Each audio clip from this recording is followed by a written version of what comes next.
Cohabitation registers are among the most important genealogical resources for African Americans attempting to connect family lines back to their enslaved ancestors. The registers date from 1866 and provide a snapshot of the time immediately following the Civil War and the end of slavery. They also store a wealth of family information that may be otherwise impossible or at least very difficult to uncover. Staff in the Montgomery County Circuit Court Clerk's office recently rediscovered the locality's cohabitation register folded up inside an envelope and mislabeled as a marriage index. It is officially titled The Register of Colored Persons of Montgomery County, Virginia, cohabiting together as husband and wife on February 27, 1866. The Cohabitation Register was the legal vehicle by which former slaves legitimized both their marriages and their children.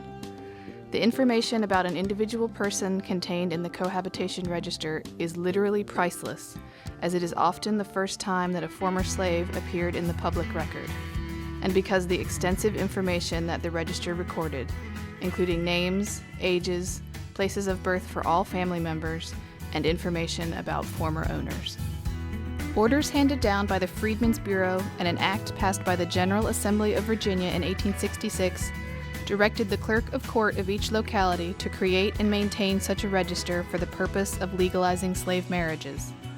To date, only 19 Virginia localities have known extant cohabitation registers in the custody of Virginia Circuit Court clerks, the Library of Virginia, or the National Archives in Washington, D.C., meaning that the surviving lists are very significant records indeed.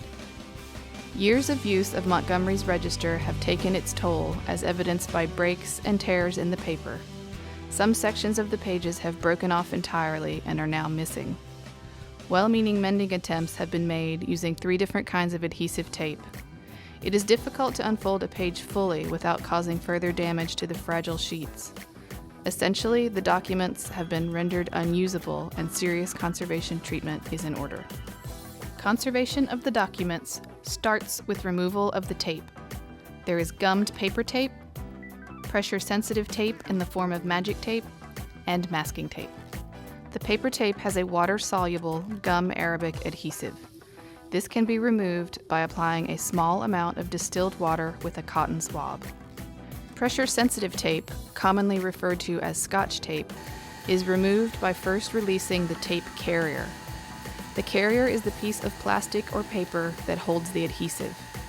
Carefully applying measured heat with a specialized heat gun will soften the adhesive just enough to release the carrier without disturbing the adhesive on the document.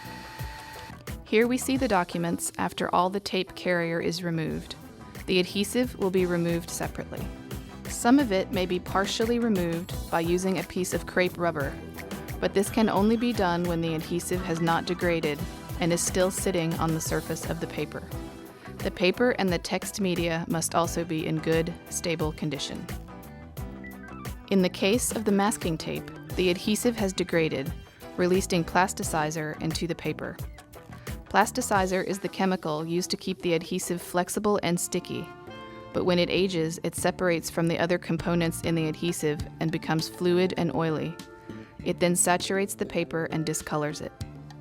Solvents must be used to remove the degraded adhesive and residual staining.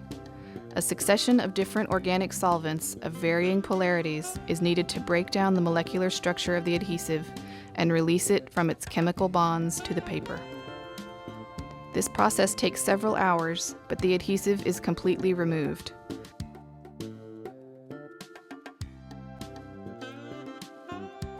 The areas of the paper once obscured by the old masking tape are now restored to their original appearance. Repairs are made to the paper using rice starch paste and Japanese tissue.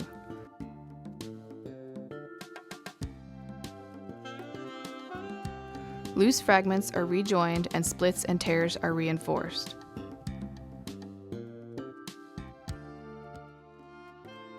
Losses to the paper are infilled with tissue that is shaped to the exact contours of the missing areas. And the tissue is layered to replicate the thickness of the original document.